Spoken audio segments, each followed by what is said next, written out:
Indictment, a formal written charge of crime as the basis for trial of the accused. If the balanced scales of justice are to remain righted, there must be trials, there must be convictions.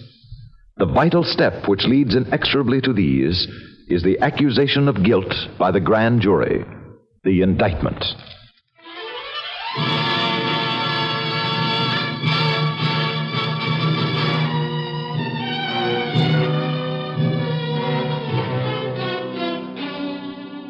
Indictment. The story you're about to hear is from New York City and is based on stories of the criminal law, with authentic procedures as detailed by Eleazar Lipsky, former Assistant District Attorney of New York. It is the Assistant District Attorney who directs criminal investigations, assembles facts and witnesses, builds the case to a just indictment.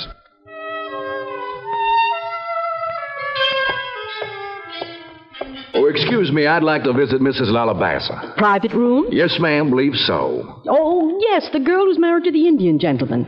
Are you a member of the family? Yes, ma'am, I'm her brother. All righty, now down that corridor, take the elevator to 4, all the way down to the inn.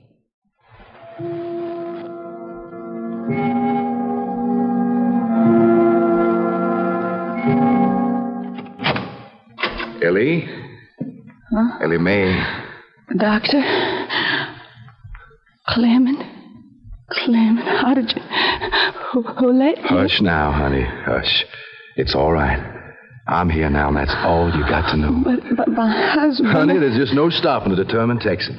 I told him I was your brother. Clem, what if he comes? I don't care, honey. I'm tired of playing cat and mouse, and I tell you just like I'm going to tell him when I do see him. The minute they let you out of this place, you are coming with me. Honey, what's the matter? What's your trouble? Darling, where's it hurt you? Why, your poor little hands are freezing. Your feet... Don't touch my feet. Well, honey, what is it? What's the matter? Didn't hardly touch the sheet. I don't know. Clem, I'm scared. I'm afraid I'm going to lose the baby. I don't know what to do. What do they say it is? Did they tell you? By golly, I'll go and ask that doctor if he's keeping something from you. Convulsions. The doctor says it's got to do with my having this baby. Convulsions? Well, there's got to be injections against something like that. Darling, what'd you go and do? I didn't do anything, Clem. It just came. 1 minute I was fine, and then I got so sick, and I had these convulsions. Clem, honey, hold me awful tight. Oh, hush now, darling. I can't help it. I'm going to lose the baby. I'm going to die. I just know it. I could feel it. Well, darling, you got the whole hospital taking good care of you. What can a hospital do about poisoning? I mean it, Clem. He poisoned me. Now, don't go talking like that, sweetheart. That's just plain sick talk. Look, I got to skip now, but I'm not going back to Texas till I take you with me. You hear?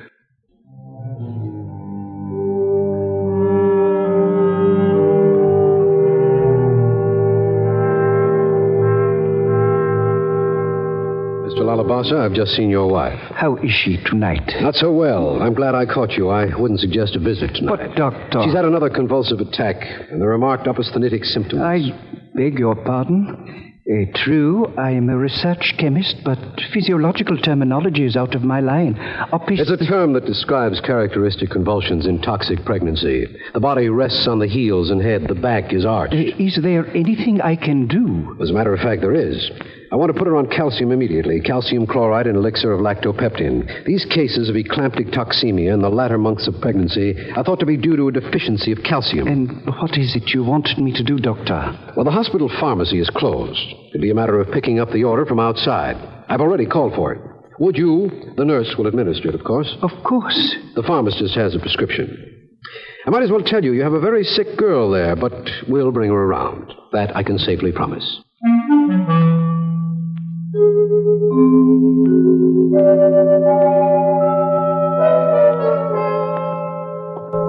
Yes, ma'am. I'm Mr. Hatfield to visit Mrs. Lalabassa. Her brother, remember? The girl with a toxic pregnancy, the Indian's wife? That's right. I was in here yesterday. What's the matter? Something wrong, ma'am? You mean that this is the first you... He didn't tell you?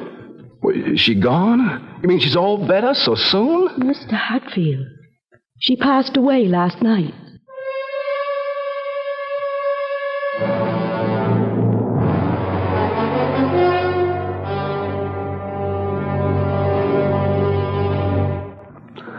Bud, bend an ear this way, will you? Now, I don't want this to get any further, but I know how you can get college credits while you're still in the service. No kidding. Maybe you've been playing around with the idea of someday joining a college crowd, but you haven't had a chance to bone up on the stuff that'll give you enough credits. Well, that is what you think.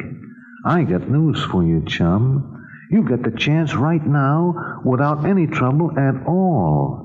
Just give me a couple of more seconds, I'll tell you how. You heard of USAFI? The United States Armed Forces Institute? Well, for $2 you can take what USAFI calls a university extension course, and that is no lie.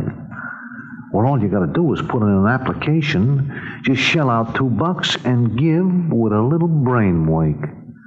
So get smart, Bud. Get with USAFI.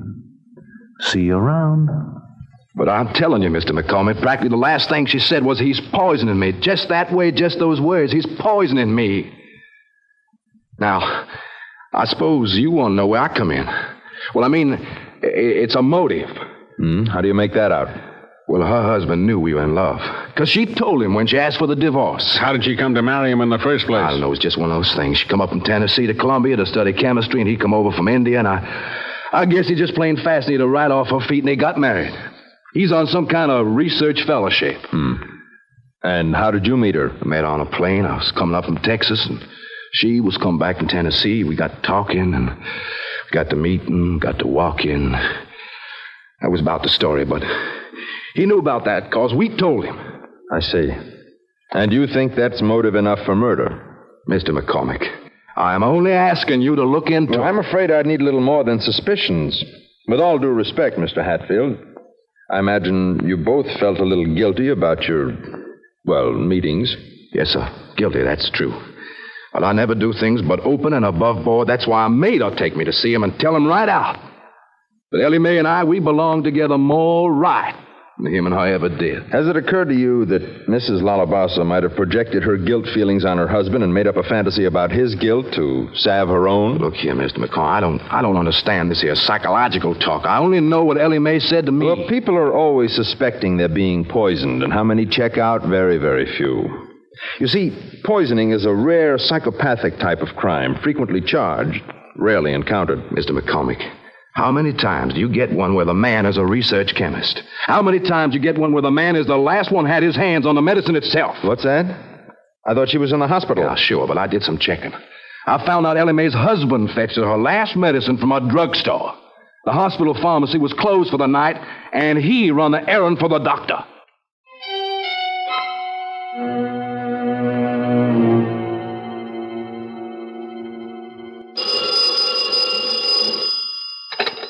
Special Bureau, McCormick. Ed, Tom Russo.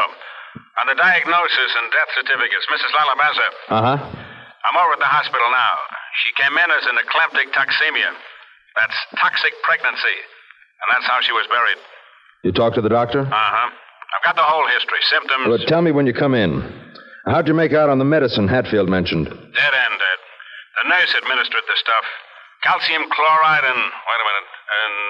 And lactopeptum elixir. Uh-huh. Go on. Routine's got that alley closed. The nurse destroyed the bottle and contents. No reason to keep it around. Standard procedure, she claims. Yeah. All right, Tom. Come in and I'll have the medical examiner go over those symptoms.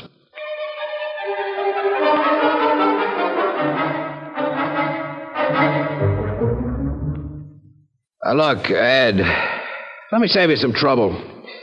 Your trismus, tonic closing of the lower jaw, these various spasms, the cyanosis, the rhesus sardonicus. Oh, wait a minute. Take it easy, Doctor. Sorry, the sardonic grin and the anxiety between spasms, the premonitions of calamity. He's poisoning me, she said. That's right, Tom. Now, all of those indications are as characteristic of toxic pregnancy as they are of strychnine poisoning. Well, then... There's only one way to find out. I might as well stop beating around the bush. You can push symptoms around on paper till you're blue in the face. But if you want to prove your corpus delicti for an indictment, you'll need a toxicological report on the organ. Right. Dig her up. Get Lalabas's consent to exhume and examine, and you're on solid ground.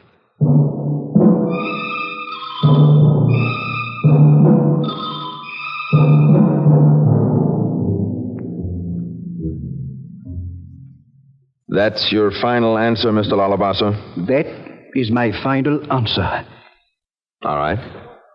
If you won't consent... You will let my poor wife rest in peace. I will apply to the Supreme Court for an order granting a permit for exhumation, and I'll get it.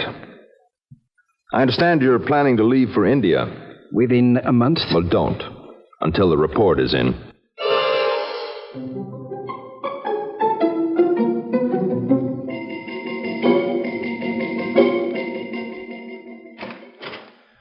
Morning, Ed. What's new? Toxicologist report on Mrs. Lalabassa. Come on. Never mind the suspenseful pauses. Strychnine.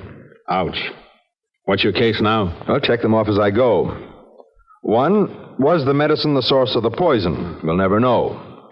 2... Did she poison herself? We'll never know. Did someone else in the ward give her poison by accident? Nurse, orderlies, they all had access. Then the pharmacy, did it make an error? A lot of useful medicines contain strychnine. Now, how about Hatfield? Did he introduce the poison? He could be putting on an act, you know. You tell me. Did Lalabassa do it? He had motive, but... Here it comes. I'm not going to start a case I can't finish, Tom. If Lalabassa sits tight, how can I prove that he gave her that poison? Yeah. I need proof beyond a reasonable doubt. Tell you something else. One move I make that's wrong, and Lalabassa, that brilliant foreign student on a big research foundation grant, Lalabassa would be defended by lawyers retained by the Indian Embassy, the foundation, the academic community, and bingo.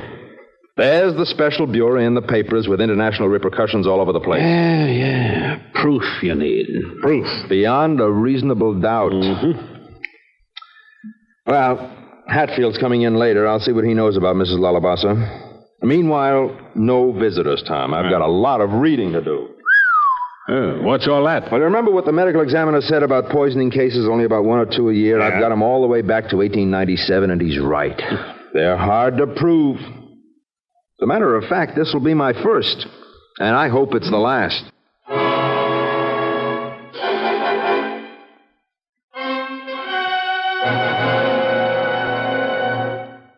You say you met in her car. That's right. We drove out to their summer place on the island. Now, wait a minute. Car, summer place, 6-room apartment, plane travel home? Yeah, I know what you're driving at. Where'd the money come from, right? Knowing what I know about research fellows, especially foreign students, right. Unless he was a prince or something. Oh, no. That was all Ellie Mully's mother. Oh. Ellie was rich when he met her? No, sir. Well, they got engaged and her mother died sometime in around there when they were visiting. At least before they got married. What was the name of that place again? Stokes Corner. Back in the hills of Tennessee. Tom? Practically on my way. Give me a call from Tennessee. Mr. Hatfield, that name was? Codree. Mrs. Cora. But Cora Codree, the one whose daughter married the man from India. That's you ought to find her. You got it, Tom. All right. Bye.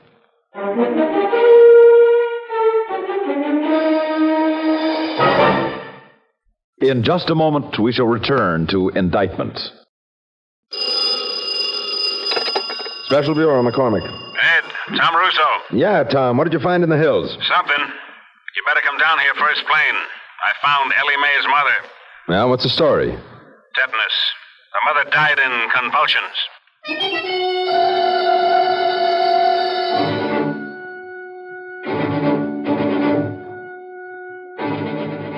You're sure it was tetanus, Doctor? Oh, yes. Get a lot of it down here compared to town and city. Bacillus comes out of soil contaminated by horse manure. Tetanus it was. Mm-hmm. You remember the case? Why, yes, I remember them all. They're the classic symptoms. No spasms, terrible spasms, draw the body up like a bowstring. Opisthotonus. That's the word, boy, from the Greek, you know.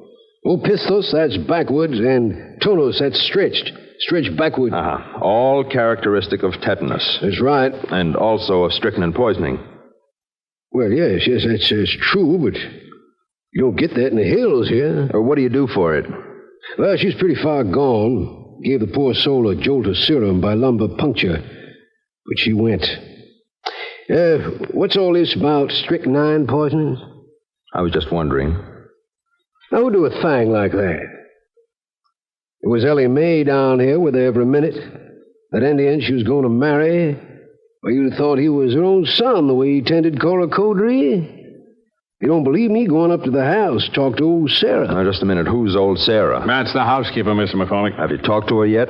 No, sir, not yet. Let's. Just one thing more, Doctor. Could you run tests for strychnine? Yes, could do that. Yes, I could test for strychnine. If you had something to test.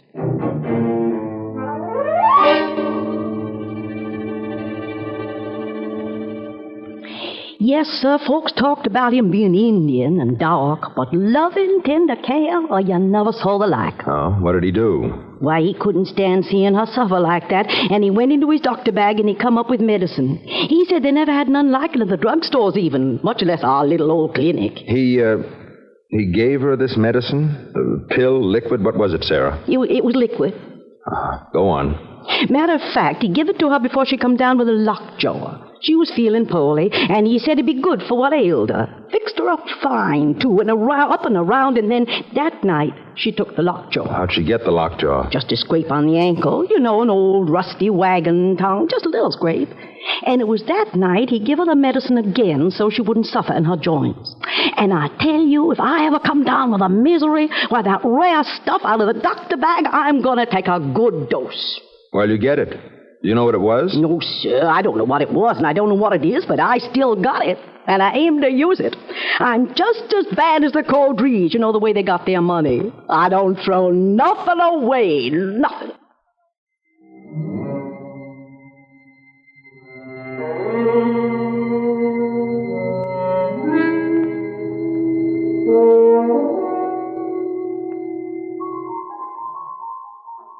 All right. Nitrosulfuric acid. Sure to turn light orange. Let's see. It's a delicate test.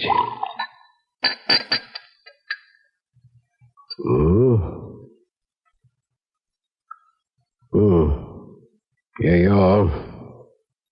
Pretty light, but she's increasing in intensity. Water next.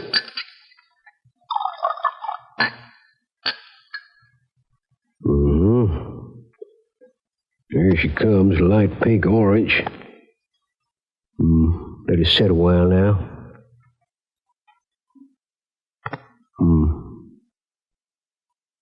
No precipitate. Clear and pink orange. Hold that cloth over your nose, Mr. McCormick. This is concentrated ammonia. All right.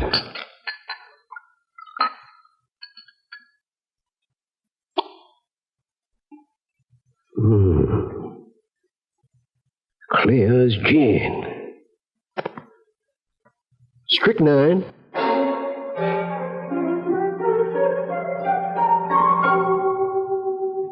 Alabasa, you finished with that report? Yes. It shows that my wife died of strychnine poisoning. I am shocked. You should be. You poisoned her.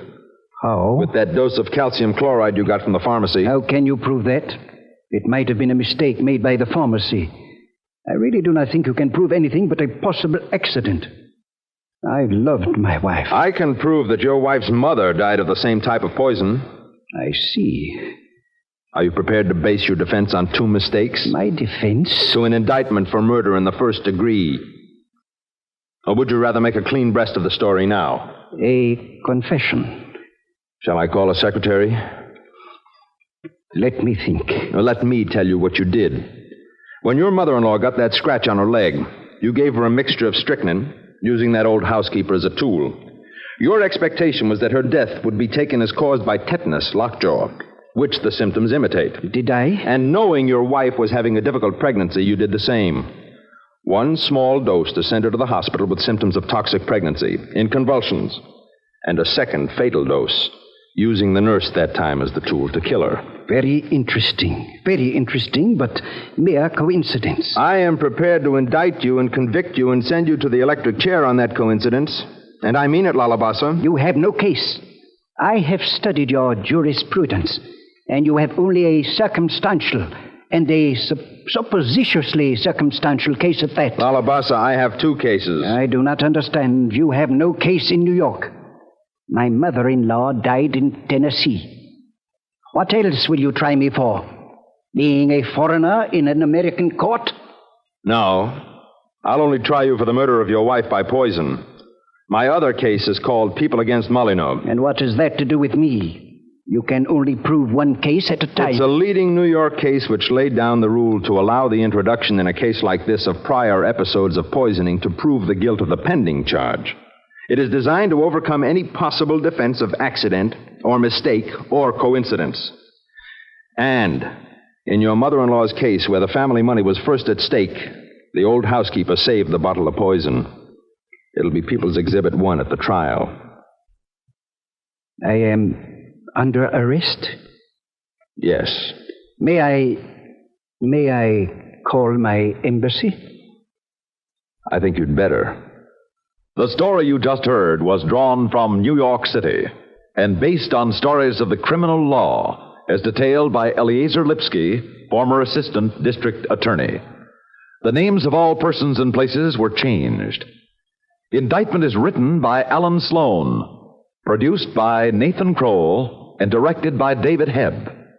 Nat Polan is featured as Edward McCormick. Jack Arthur is Tom Russo. Also in the cast were Marjorie Gateson, Elizabeth Lawrence, Bernard Grant, George Petrie, Guy Repp, and Mason Adams. Listen next week at the same time for another Indictment.